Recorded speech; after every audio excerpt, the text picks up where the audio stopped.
इसके तहत सरकार 5 ग्लोबल कंपनी और 5 लोकल कंपनियों को भारत में हाई एंड मोबाइल के निर्माण की इजाजत देगी। इस प्लान के तहत जो मोबाइल बनेंगे वो सिर्फ एक्सपोर्ट होंगे, जिससे भारत के एक्सपोर्ट को बल मिलेगा। इस प्लान का ऐलान होते ही आईफोन के लिए ग्लोबल कॉन्ट्रैक्ट लेने वाली फॉक्सकॉन और विस्ट्रॉन कंपनियों ने भारत में एक्सपोर्ट हब का हिस्सा बनने के लिए आवेदन भेज दिया। सबसे बड़ी बात यह है कि फॉक्सकॉन और विस्ट्रॉन पहले से भारत में काम कर रही है, जिसकी वजह से ये कंपनियां जल्द से जल्द एक्सपोर्ट के लिए आईफोन बना सकती हैं।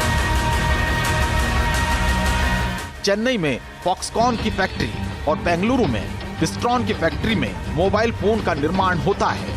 आपको बता दें कि 2019 के वित्तीय वर्ष में भारत में मौजूद फॉक्सकॉन के प्लांट का टर्नओवर 35,000 करोड़ रुपए था। आईफोन बनाने वाली फॉक्सकॉन और विस्ट्रॉन कंपनियों के अलावा बहुत जल्द साउथ कोरिया की कंपनी सैमसंग और फ्लेक्सट्रॉनिक्स भी आवेदन जमा करने वाले हैं।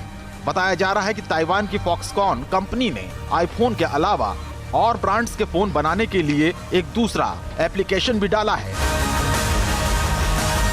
मोबाइल मैन्युफैक्चरिंग हब के लिए ये विदेशी कंपनियां 31 जुलाई तक अप्लाई कर सकती हैं और अगस्त की शुरुआत में चुनी गई कंपनियों के नाम का ऐलान भी हो जाएगा। बताया जा रहा है कि पीएलआई स्कीम के तहत भारत में बनने वाले मोबाइल एक्सपोर्ट हब से अगले 5 साल में 15 लाख नौकरियां मिलेंगी।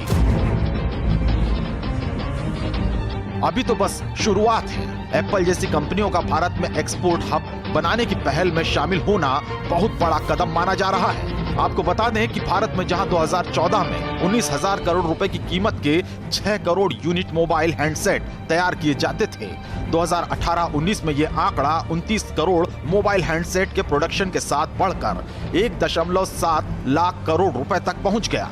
वहीं इलेक्ट्रॉनिक्स का निर्यात 2014-15 के 38,263 करोड़ रुपए से बढ़कर 2018-19 में 61,908 करोड़ हो गया। 2012 में जहां भारत में दुनिया का 1.3% इलेक्ट्रॉनिक सामान बनाया जाता था, 2018 में निर्माण का यह आंकड़ा 3% तक पहुंच गया। चीन जानता है कि भारत की आर्थिक ताकत बढ़ी तो एशियाई मुल्कों में ड्रैगन का दबदबा कम हो सकता है। चीन से नाराज 200 अमेरिकी कंपनियां अगर भारत में निवेश करती हैं, तो भारत और अमेरिका के संबंध और मजबूत होंगे। असर ग्लोबल इकोनॉमी और ग्लोबल पॉलिटिक्स पर होगा। दुनिया में हर साल करोड़ों आईफोन बिकते हैं। ज्यादातर आईफोन चीन के ही फैक्ट्री में बनते हैं। 2018 में करीब 22 करोड़ आईफोन बने, लेकिन कोरोना के बाद एप्पल ने तय कर लिया है कि 20% मैन्युफैक्चरिंग इंडिया में शिफ्ट होगी। चीन के लिए दोगुना धक्का है।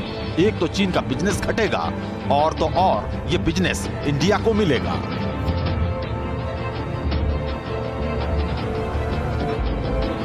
यही वजह है कि चीन की बौखलाहट बढ़ गई है। पिछले 4-5 दशक में चीन दुनिया का मैन्युफैक्चरिंग हब बन चुका है। चीन की इकोनॉमी पूरी तरह विदेशी फैक्ट्री पर निर्भर है। चीन को डर है कि भारत में विदेशी कंपनियों का निवेश बढ़ने से उसकी माली हालत बिगड़ सकती है। चीन से विदेशी कंपनियों के पलायन में भयानक तेजी आ सकती है। चीन में लगी फैक्ट्री भारत और अन्य देशों में शिफ्ट हो सकती है। लेकिन कोरोना के बाद चीन पर आर्थिक संकट मंडरा रहा है। चीन की इकोनॉमी कमजोर हुई तो अब तक लोकतंत्र का गला घोंटने वाली कम्युनिस्ट सरकार के खिलाफ बगावत तेज हो सकती है। अब तक चीन जिन पड़ोसी मुल्कों को डराता धमकाता रहा है,